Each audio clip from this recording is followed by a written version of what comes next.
I have a daughter who has special needs, and we are attending a class today. And one of the things that we watched was on procrastination.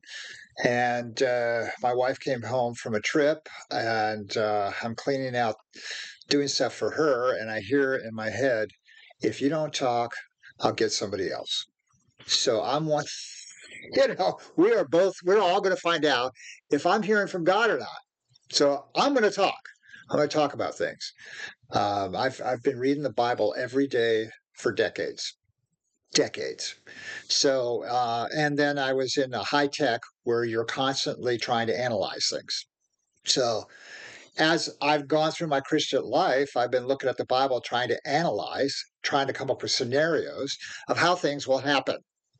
What's going on? Like, for example, the Bible talks about doctrines of devils. What's that? So I go, let's search for devils, doctrines. Where is this doctrines for devils? You know, and the doctrines of devils can be clearly seen about what Jesus talks about. So go to the Gospels, look at Jesus' words. He'll tell you what the doctrines of demons are, doctrines of demons. I think that's the exact phrase. I think it's used in Revelation. Look it up. It's there someplace. And so I was wondering, you know, what's a doctrine of demons that destroys somebody's life, that sends them to hell? How about this one? Here's a doctrine of demon. You have somebody has a bad experience in a church, whatever that experience is. They think it's bad. They think whatever, and they say to themselves, "All churches are the same." To me, that's a doctrine of a demon, because that very thought, if held onto, will keep a person out of any church. So if they have a bad experience in a bad church and they say, well, all churches are the same, they're in trouble. They're in serious trouble. So I've been to maybe 5 different churches, and I can tell you none of them are exactly alike. You think that a church, because we're all using the same book, the Bible, so supposedly, that we're going to all be very much alike, but this is not the case.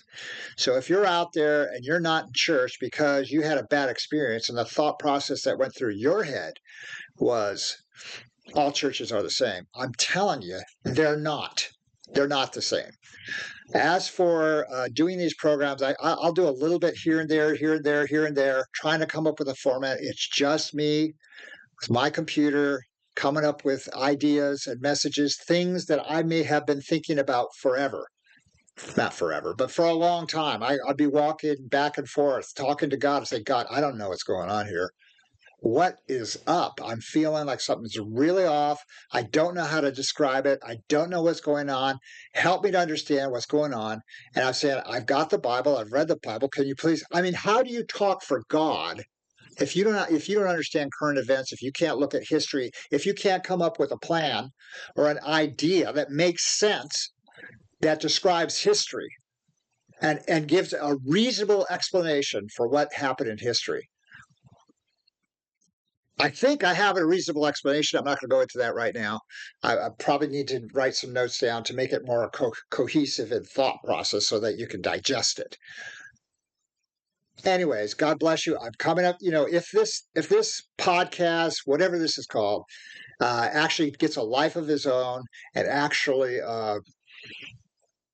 grows and is somehow monetized and somehow is out there making a difference in people's lives, then I can devote more time to more content, to getting maybe even people to help me with formatting and buy new cameras, buy whatever I need to do. But anyways, don't let an idea, a thought that is planted in your mind because of a bad experience, keep you out of the kingdom of God, keep you for trusting in God, keep you from serving God. God bless you. Have a great day.